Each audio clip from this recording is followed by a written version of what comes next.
Guys, ngayon day 2 natin dito sa Coca-Cola. So nag-reset na yung task. Punta tayo sa task.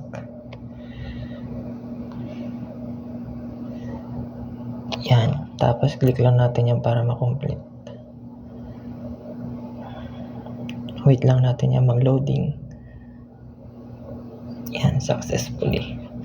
Tapos tingnan natin kung pumasok siya. Ayan, pumasok na siya sa ating So check natin yung financial records natin.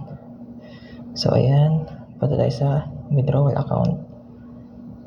Ayan, nakita natin pumasok na yung 2.5 USDT. Tapos itong nakalagay na recharge rebate na 3.9. Galing yan guys dito sa team. Yan, dito. Yan, kasi meron tayong invite na nag-recharge na. Yan, 3.9. Yan. So, bali.